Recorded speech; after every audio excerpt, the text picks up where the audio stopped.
Benefits ಏನಂದರೆ ಈಗ ಹೆಗ್ಲ ಮೇಲೆ ಹಾಕೊಂಡು ಹೊಡಿತಾ ಇರ್ತಾರೆ. ಹೆಗ್ಲ ಮೇಲೆ ಹಾಕೊಂಡು ಹೊಡೆಯೋದ್ರಿಂದ ಹಿಡಿದು ಬೆನ್ನು ಬರುತ್ತೆ, ಹಿಡಿಯೋಕ್ಕಾಗಲ್ಲ ನಮಗೆ ಇದು ಜಾಸ್ತಿ ಹೊತ್ತು ಅಂತಂದಾಗ ಸೈಕಲ್ ಟ್ರಾಲಿ ಮೇಲೆ ಆರಾಮಾಗಿ ಯೂಸ್ ಮಾಡ್ಬೋದು. ಇದರಲ್ಲಿ ಮೈಕೈ ಮೇಲೆ ವೈಬ್ರೇಷನ್ನೇ ಬೀಳಲ್ಲ.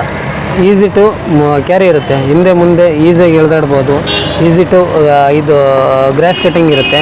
ಈಗ ಹಳೆ ಬ್ರಷ್ ಕಟರ್ ಇದ್ದರೂ ಯೂಸ್ ಮಾಡ್ಬೋದು. ಇಲ್ಲ ನಿಮ್ಮ ಹತ್ರ ಬ್ರಷ್ ಕಟರ್ ಇಲ್ಲ ಅಂದರೆ ನಮಗೆ ಬ್ರಷ್ ಕಟರ್ ಸಮೇತ ಬೇಕು ಅಂದರೆ ನಮ್ಮಲ್ಲಿ ಇದು ಫುಲ್ ಸೆಟ್ ಬೇಕು ಅಂತಂದರೆ 11,000ದಿಂದ ಅವೈಲೇಬಲ್ ಸಿಗುತ್ತೆ. 11,000ದಿಂದ ಅಪ್ ಟು 22,000ವರೆಗೂ brush cutter plus cycle trolley ಎರಡೂ ಸಿಗುತ್ತೆ.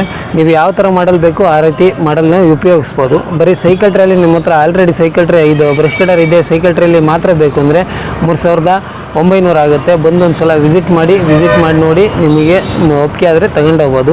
ಇದರಲ್ಲಿ ಬ್ರಷ್ ಕಟರಲ್ಲಿ ತೋಟದಲ್ಲಾಗಿರ್ಬೋದು ಅಥವಾ ಇಂಟರ್ ಕಲ್ಟಿವೇಷನಲ್ಲಿ ಆಗಿರ್ಬೋದು. ಈಗ ಮೈಕೈ ನೋವು ಬರುತ್ತೆ, ಹೊತ್ಕೊಂಡು ಓಡಾಡೋಕ್ಕಾಗಲ್ಲ ಅಂತೇಳಿ ರೈತರು ಹೇಳ್ತಾರೆ. ಹಂಗಾಗಿ ಇದು ಈಸಿಯಾಗಿ ಇದು ಹೊಡ್ಕೊ